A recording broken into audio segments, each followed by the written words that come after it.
Eureka! Es gibt Impfstoff gegen Covid-19. Gegen das Virus, das die Welt seit einem Jahr im Griff hat, kann man nun durch Impfung immun werden, ohne sich anzustecken. Wirksame Impfstoffe konnten gefunden und erfolgreich erprobt werden.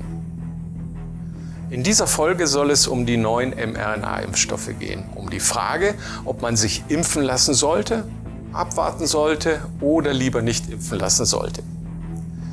Ich beleuchte kurz die Wirkungsweise, die Wirkungen und die Nebenwirkungen und Alternativen zur Impfung, damit jeder seine Entscheidung mit gutem Gewissen treffen kann. Und damit herzlich willkommen bei Romeo.com. Seit über einem Jahr wütet das Coronavirus Covid-19 auf dem gesamten Planeten. 100 Millionen Menschen sind erkrankt, viele leiden an Spätfolgen einer Infektion, Millionen sind verstorben. Jetzt gibt es Licht am Ende des Tunnels. Impfstoffe. Die Gesellschaft teilt sich prompt in Impfbefürworter, Impfgegner und Impfskeptiker. In welche Gruppe man sich selbst einsortieren möchte, ist in Deutschland jedem freigestellt. Impfstoffe gibt es schon sehr lange. Einer der ersten wurde aus Kühen gewonnen. Serum mit Kuhpocken wurden verimpft und machten die Probanden gegen Menschenpocken immun. Das war bereits 1796 in Europa, Jahrhunderte zuvor schon in Asien. Vacca, lateinisch die Kuh, ist Namensgeber der Vakzine. Gegner der Schutzimpfung hat es auch immer schon gegeben. Der Philosoph Immanuel Kant hat davor gewarnt, dass mit den Kuhpocken den Menschen auch die tierische Brutalität eingeimpft würde. In der modernen Medizin kennen wir zwei Arten von Impfstoffen: Lebendimpfstoffe und Totimpfstoffe. Lebendimpfstoffe sind abgeschwächte Virusvarianten, also Viren, die geimpft werden, sich im Körper replizieren, also vermehren und eine Immunantwort auslösen, den Körper aber nicht krank machen. Totimpfstoffe enthalten Viren oder Virenbestandteile, die sich im menschlichen Körper nicht vermehren. Ein solcher Impfstoff sind die Vektorenimpfstoffe aus Adenoviren AZD1222 von AstraZeneca oder Sputnik 5 des Gamalaya-Instituts für Epidemiologie und Mikrobiologie in Moskau. Ebenfalls Vektorvirenstoffe auf Basis von Adenoviren, der chinesische CanSino Biologics Impfstoff und der von Johnson & Johnson. Vektoren sind hier Adenoviren, die Informationen des Coronavirus in Form von DNA in Muskelzellen einschleusen und dann mRNA und Proteine gebildet werden. Und jetzt erstmalig als Impfstoff zugelassen die neuartigen mRNA-Impfstoffe von Moderna und BioNTech. mRNA-Impfstoffe wurden 1990 zum ersten Mal im Organismus erprobt und nun, nach mehr als 30 Jahren Forschung, erstmals als Impfstoff zugelassen. Betrachten wir zunächst ihre Wirkungsweise und was an ihnen neu ist, bevor wir uns mit Wirkungen und Nebenwirkungen und den Alternativen zur Impfung beschäftigen. Was ist in einer mRNA-Impfampulle enthalten? Was wird uns also gespritzt? Zuerst die gute Nachricht, es ist kein bisschen Mikrochip. Hauptbestandteil ist die sogenannte Messenger-Ribonukleinsäure, mRNA, die in kleinsten Fetttröpfchen, den LNP, verpackt ist.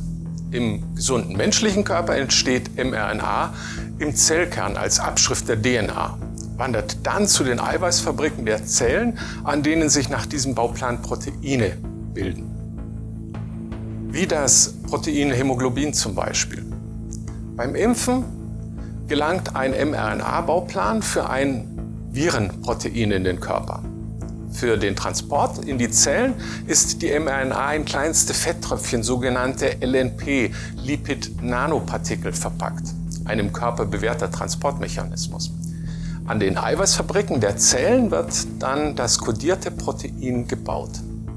Die Eiweißfabriken der Zellen produzieren also Spike-Proteine, die für das Coronavirus typisch sind und gegen die der Körper dann sehr schnell eine Immunabwehr lernt. Das bedeutet, das Antigen, gegen das der Körper dann Antikörper entwickelt, wird nicht im Labor gebraut, sondern im Geimpften selbst produziert. Was ist an diesem Impfstoff also neu? Erstens, Die Information für die körpereigene Antigensynthese wird in Form von mRNA geimpft und nicht in Form von DNA wie bei Vektorimpfstoffen. Die Impfstoffentwicklung ist sehr, sehr schnell. Der Impfstoff kann innerhalb von wenigen Wochen auch an Mutationen angepasst werden. Der Impfstoff ist instabil. Er muss sehr gekühlt werden, damit er nicht kaputt geht. Der Körper wird bei mRNA-Impfungen nicht mit Vektorviren belastet. Was ist die Wirkung dieser neuen Impfstoffe? Die Impfwirksamkeit liegt bei beeindruckenden 95%. Bisher sind in Deutschland keine nicht wirksamen Fälle bekannt. Sie wirken effizient gegen alle bisher bekannten Virenmutationen. Was sind die Nebenwirkungen dieser neuen Impfstoffe? Erstens die allgemeinen Impfreaktionen wie Kopfschmerzen, Müdigkeit, Schmerzen an der Impfstelle, seltener Muskel- und Gelenkschmerzen und leichtes Fieber. Letzteres kann man aber auch als Wirkung bezeichnen, da die Aktivierung des Immunsystems eigentlich eine Entzündung darstellt.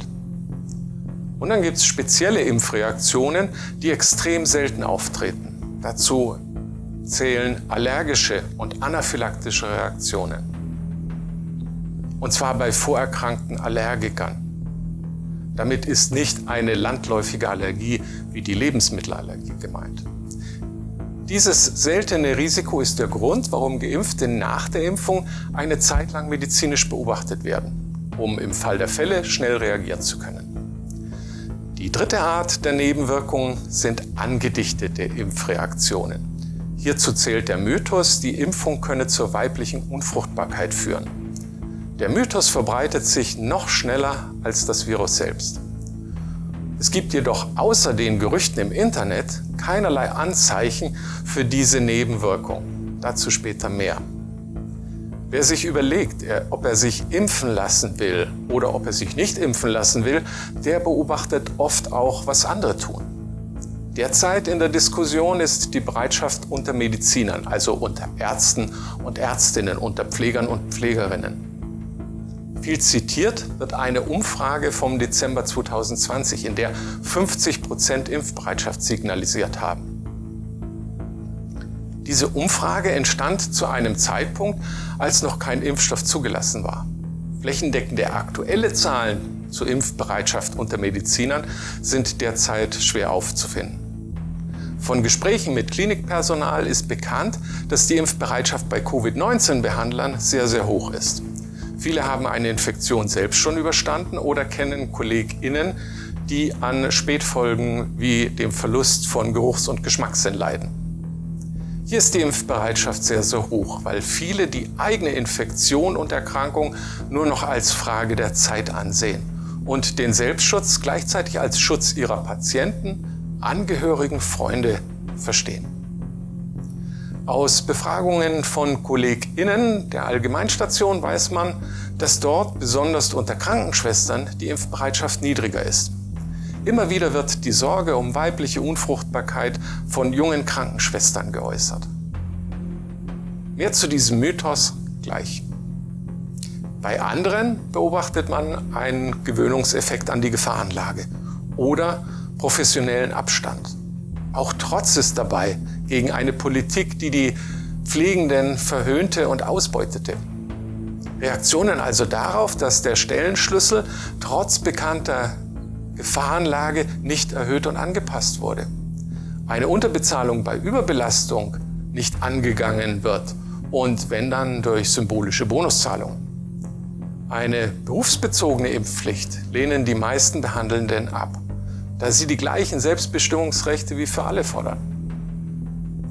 Was befördert darüber hinaus Impfskepsis?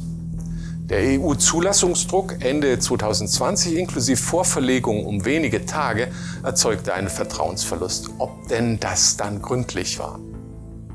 Wie engmaschig die Qualitätssicherung bei Impfungen ist, zum Beispiel durch das Paul-Ehrlich-Institut, ist nicht transparent kommuniziert. Hinzu kommt eine verbreitete Unkenntnis über die erwähnten Wirkungen und Nebenwirkungen und die Angst vor unbekannten Langzeitwirkungen ganz allgemein. Bevor wir uns mit den Alternativen zu einer Impfung beschäftigen, räumen wir jetzt mit dem Mythos der weiblichen Unfruchtbarkeit als Impffolge auf. In den sozialen Medien geht eine Petition an die Europäische Zulassungsbehörde rum, garniert mit einer Warnung eines angeblichen Pfizer-Forschungsleiters vor weiblicher Unfruchtbarkeit als Impffolge. Die Petition hätte zum Ziel gehabt, Impfstoffe nicht zuzulassen, sogar die Testphasen abzubrechen. Sie wird einem ehemaligen Pfizer-Mitarbeiter und einem pensionierten Amtsarzt zugeordnet. Angeblich gäbe es eine gemeinsame Aminosäuresequenz in der mRNA der Impfstoffe und des weiblichen Plazenta-Bildungshormons Syncytin 1. Somit sei eine Autoimmunreaktion auf das Hormon als Impffolge möglich. Die Zulassungsbehörde sollte den Impfstoff nicht zulassen, bis erwiesen sei, dass keine Autoimmun-Seiteffekte der Impfung bestehen könnten. Der Nachweis kann natürlich nie erbracht werden, genauso wie man nicht nachweisen kann, dass Masturbation nicht doch Rückenmarksschwund fördert. Zum Faktencheck. Was ist da dran an diesem Mythos? Einem Mythos, den es bei der Diphtherieimpfung übrigens genauso schon gab. Erstens, es gibt eine kurze gemeinsame Aminosäuresequenz. Es sind genau 4 gemeinsame Aminosäuren. Der Impfstoff besteht aus 4284 Nukleotiden, das Covid-19-Virus aus ca. 30.000. Das Plazentahormon Syncytin 1 und das Spike-Protein sind sich nicht ähnlich. Die Sequenz gilt als viel zu kurz, um Autoimmunfehlreaktionen auslösen zu können. Und die Sequenz ist auch schon im Covid-19-Virus selbst enthalten. Aber weibliche Unfruchtbarkeit ist kein Symptom der Erkrankung. Das Zitat des angeblichen Pfizer-Forschungsleiters ist nachweislich eine Fälschung. Der ehemalige Pfizer-Mitarbeiter hat vor 9 Jahren das Unternehmen verlassen, lange vor Covid-19. Dem pensionierten Amtsarzt wurde von kompetenter Seite auch schon vorgeworfen, er rede blanken Unsinn und verbreite unverantwortliche Fake News. Beide können keine klinischen Anzeichen für ihre geäußerte Vermutung darlegen. Syncytin 1 ist im Impfstoff jedenfalls nicht enthalten. Fazit zur angeblichen Nebenwirkung: Es gibt keine Hinweise darauf, dass eine Impfung gegen das Coronavirus die weibliche Fruchtbarkeit negativ beeinflusst. Es gibt für die geschürte Angst keine stichhaltige Begründung, keine medizinischen Beobachtungen oder wissenschaftliche Hinweise. Andersherum, die Impfung könnte den Verbreitern von Mythen und Verschwörungsideologien in den sozialen Medien ihr lukratives, klickratengetriebenes Geschäft mit Angst, Verschwörungs- und Falschinformation beenden.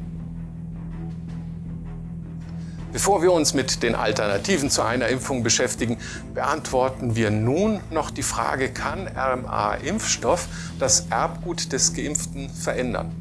Die Antwort ist schlicht nein. Der Impfstoff gelangt nicht in alle Zellen, damit auch nicht in alle Zellkerne, also nicht in das gesamte Erbgut. Der Impfstoff gelangt in reagierenden Zellen auch nicht in den Zellkern, weil das Enzym fehlt. Der Impfstoff enthält nachweislich weder reverse Transkriptase noch Integrase, Enzyme, die es dann zum Einbau in die DNA bräuchte. Also genügend gute Gründe, um fundiert zu behaupten, mRNA-Impfstoff verändert das Erbgut definitiv nicht. Was sind die Alternativen zur Impfung zukünftig? Nun, das könnten antivirale Medikamente werden, wie bei HIV, aber noch nicht zugelassen und noch nicht verfügbar. Und das könnten antikörperhaltige Medikamente werden, aber auch die sind noch nicht zugelassen. Monoklonale Antikörper, also lauter gleichartig geklonte Antikörper, sind sehr vielversprechend. Sie werden in Deutschland in Unikliniken versuchsweise eingesetzt, in der Hoffnung, dass sie den Krankheitsverlauf mildern. Auch andere Medikamente, die den Krankheitsverlauf von Covid-19-Patienten mildern könnten, werden untersucht. Vielversprechend ist auch das Colchicin, der Wirkstoff der Herbstzeitlosen. Bis zu Zulassungen wird es noch Forschungszeit brauchen. Was sind die Alternativen zur Impfung derzeit? Erstens der permanente Lockdown. Kontaktbeschränkungen und die AH+L-Regeln.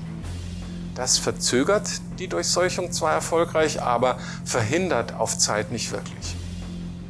Und zweitens, die Idee der sogenannten Herdenimmunität durch Masseninfektion ist in Schweden und den USA krachend gescheitert.